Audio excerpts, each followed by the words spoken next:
Eu li a primeira edição de Avante Vingadores, a nova mensal da editora Panini. Olha ela aqui, né?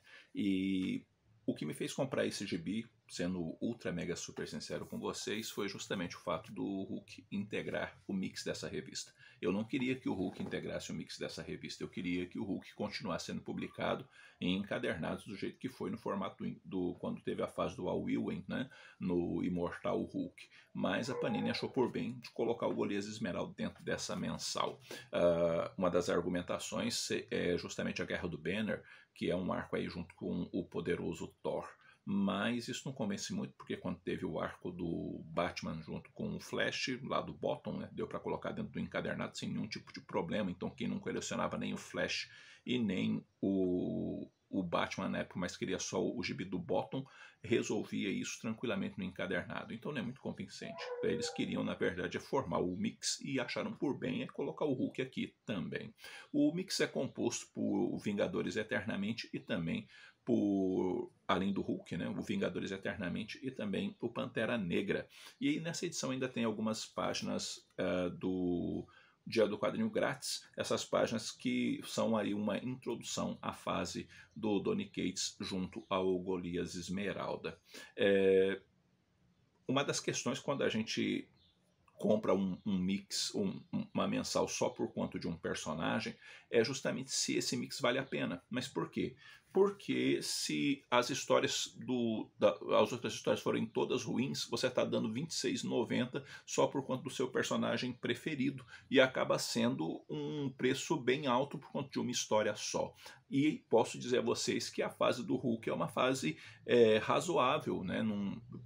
Se comparado com a fase do Immortal Hulk, Immortal Hulk é muito melhor. Então é uma fase, na minha opinião, né, razoável. E aí eu fui ler para ver o que fazer e eu preciso, obviamente, tomar uma decisão se eu vou continuar comprando ou não. E a edição ela abre com os Vingadores, no caso, Vingadores Eternamente, do Jason Aaron e do Aaron Kuder. E a gente vai ter uma história que vai se passar na Terra 818. Então temos aí uma história que envolve justamente o multiverso. E nessa Terra 818, o Tony Stark, que por sua vez nessa realidade é o Homem-Formiga, está fugindo de algumas formigas Venom e por quanto que ele está ali numa enrascada, uma situação que ele também está procurando o Mjolnir.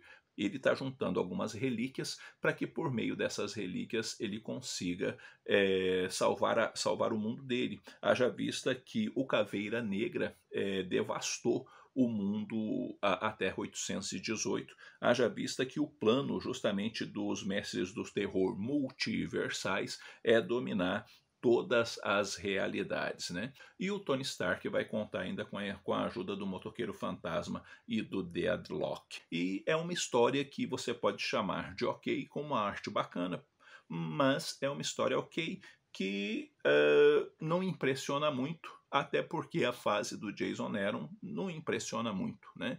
Então é uma história ok que, se eu tivesse que dar nota só para essa história e o gibi só fosse dela, seria tipo aquela nota rasa, tipo 6, 6,5, alguma coisa desse tipo. A leitura vai rápido, mas ela não empolga, sabe?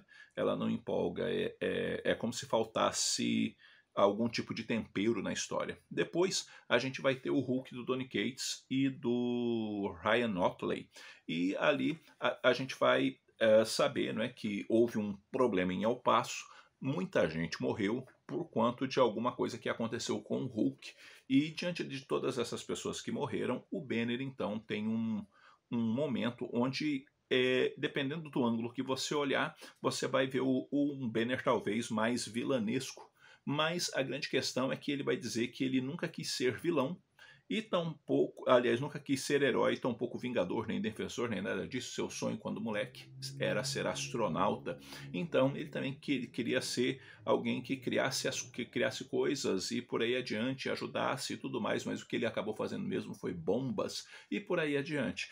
E diante da circunstância que acaba acontecendo em El Paso, e daquilo que se manifestou ali e o deixou bastante assustado. Inclusive, ele entende que o Hulk precisa sair do planeta. Então, ele vai meio que promover um autoexílio, né? Essa seria o cerne aqui.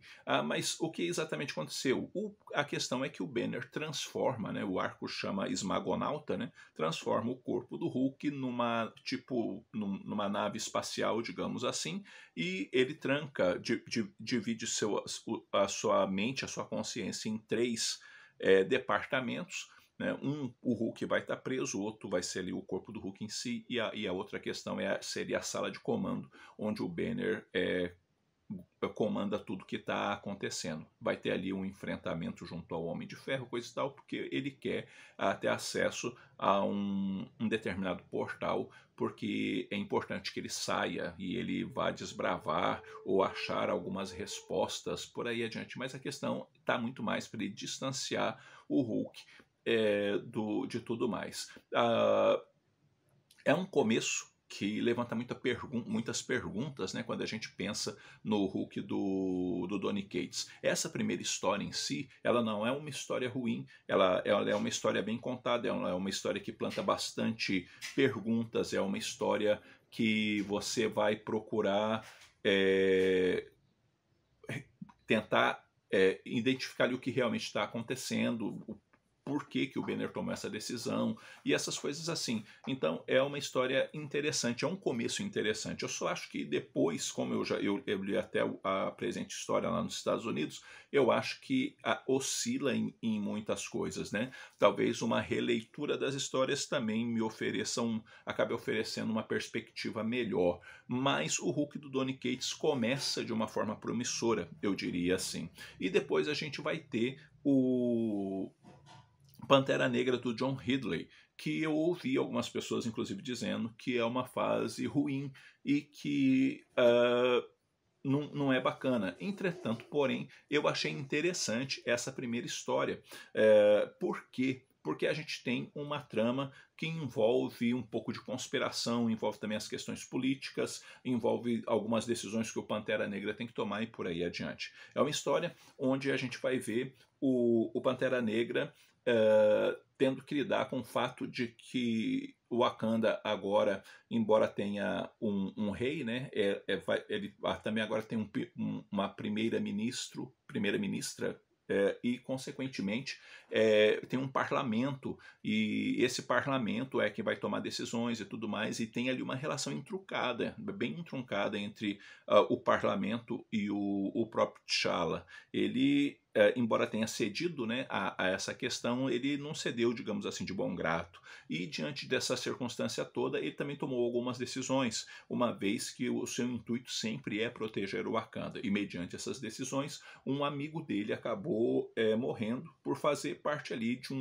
digamos assim, de alguns artifícios, né, para proteger o Wakanda. Ele vai pedir a ajuda da Shuri e, diante disso, ele vai investigar e descobrir quem são ou que grupo que está por trás do ataque que esse amigo dele acabou sofrendo. É uma história interessante justamente por conta das camadas de leitura que envolvem as decisões do T'Challa, que envolvem o momento político de Wakanda e também essa trama meio que de espionagem e tudo mais que envolvem a história. Então eu achei um começo muito interessante. Inclusive, na minha opinião, esse começo de Pantera Negra foi a melhor coisa da revista, sabe? Foi a melhor coisa da revista. Eu achei, assim, realmente muito bom. Eu não sei como que vai ser, obviamente, o desenvolvimento disso tudo, porque algumas pessoas me disseram que acaba ficando ruim. Se fica ruim, realmente eu não sei. Eu sei que essa primeira história especificamente chamou bastante a minha atenção. Enfim, devo comprar a número 2 para ir vendo aí o desenvolvimento das coisas, e certinho, né, principalmente aí do Pantera Negra. Como temos aí Avante Vingadores, Hulk e Pantera Negra, eu diria que Hulk e Pantera Negra ainda fazem compensar comprar a mensal. O Vingadores Eternamente eu achei bem fraquinho. Juntando tudo, eu dou uma nota 7 para essa edição e vamos acompanhar, pelo menos por enquanto, Avante Vingadores. Bom, galera, é isso daí. Eu vou ficando por aqui. Eu espero que esse vídeo tenha tido alguma utilidade para vocês e quero também fazer uma perguntinha simples aí para ti. Tá lendo, leu a primeira edição de Avante Vingadores, não leu, tá acompanhando de alguma forma essas histórias? Deixa aí nos comentários a sua opinião a respeito dessas histórias e diz aí se é bom, se não é, e vamos conversar um pouquinho, porque conversar com vocês é sempre muito bom. Antes de terminar o vídeo, quero também deixar aí na tela o nome dos apoiadores do canal. Valeu pela força e pelo apoio de todos vocês, e também quero fazer um pedido: inscreva-se no canal e nos dê aí uma força para chegarmos aos 20k de inscritos aqui no YouTube. Também curta o vídeo, que curtindo o vídeo vocês também ajudam muito a divulgação do canal dentro do próprio YouTube. No mais, eu vou ficando por aqui. Logo eu tô voltando com outro vídeo. Um abraço forte em todo mundo. Até a próxima.